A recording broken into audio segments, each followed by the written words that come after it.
Welcome to segment 1 of American Rinzai Zen 101. This is a short blog of Zen practice in the Rinzai sect in a small American temple in northern New Mexico.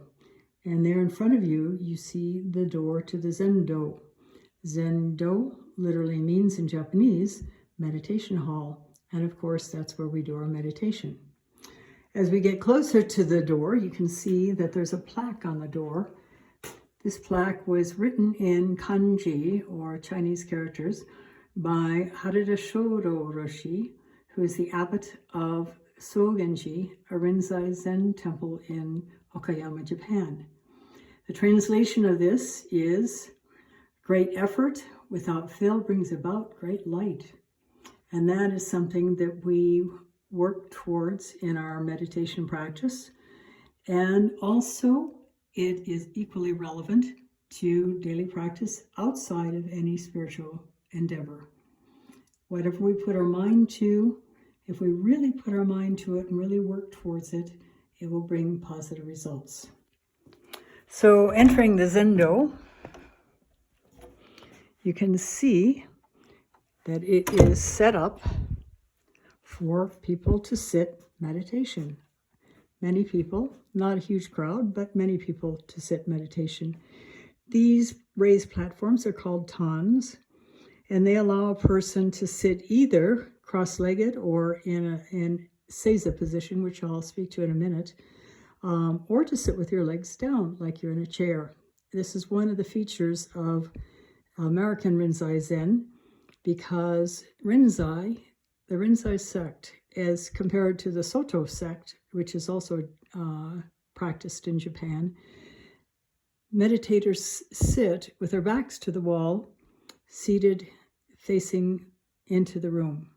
In Soto, the meditators sit facing the wall. It's a different focus. Continue down the other side of the Zendo. Again, more raised tans. There's another seated chair that is a chair that you can sort of a kneeling chair. It's an alternative to sitting either cross-legged or as if you're sitting in a regular chair. And then you see back against the wall there is called a seiza bench.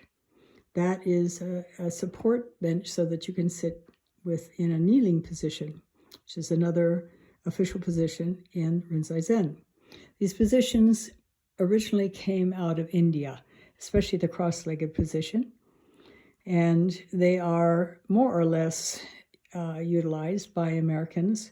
There are many Americans who can't sit with their legs bent, and so this is why we have the option here to sit as if you're sitting in a chair. And with the raised tans, we can do that. Over here in the corner, you see, this is called a kesu. In front of it is an inking bell, which we'll talk about another time. And actually, there are two kesus, a large kesu and a small kesu. We store them inside each other because it saves space. They are used for chanting.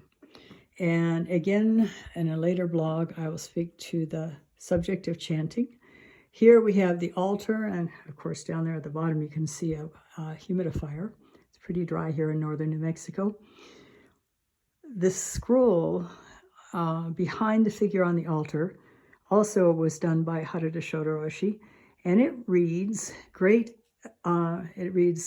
well, the top of it is what's known as an enso, a Zen circle, which is an expression of the perfection that is innate in every human being, every being, really. We lack nothing. We may not realize it, we may not act like it, but we are perfect. And it takes some uncovering sometimes to reach that perfection or open to and reveal that perfection. The characters below that read, "Out of not one thing arise the 10,000 things."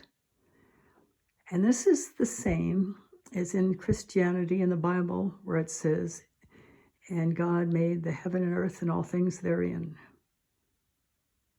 So you can ponder that.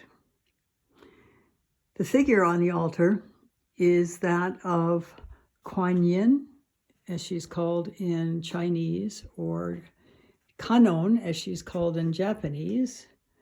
She is the embodiment of compassion, and she's sitting here or standing here on the altar as a reminder to each one of us that we also have this innate compassion within us. Everyone does. It's not always obvious.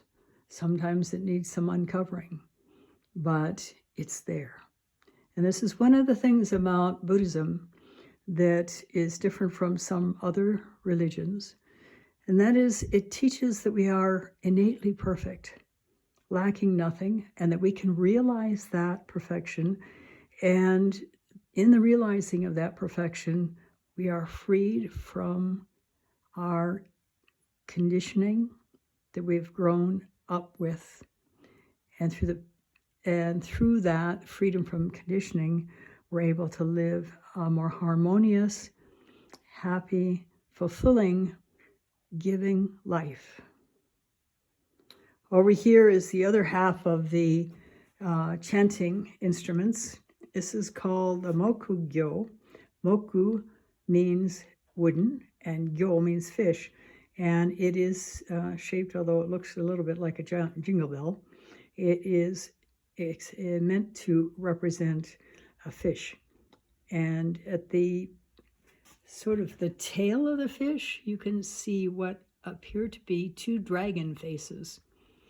And they represent the recognition that Zen practice can bring us to something that is analogous to the fish, the carp in Asian terms, making enormous efforts to return to its place of birth.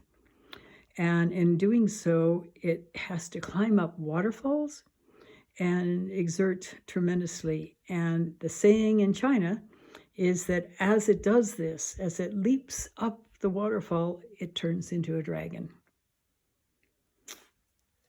And then we have reached the door again. So until the next blog, I hope you enjoy this.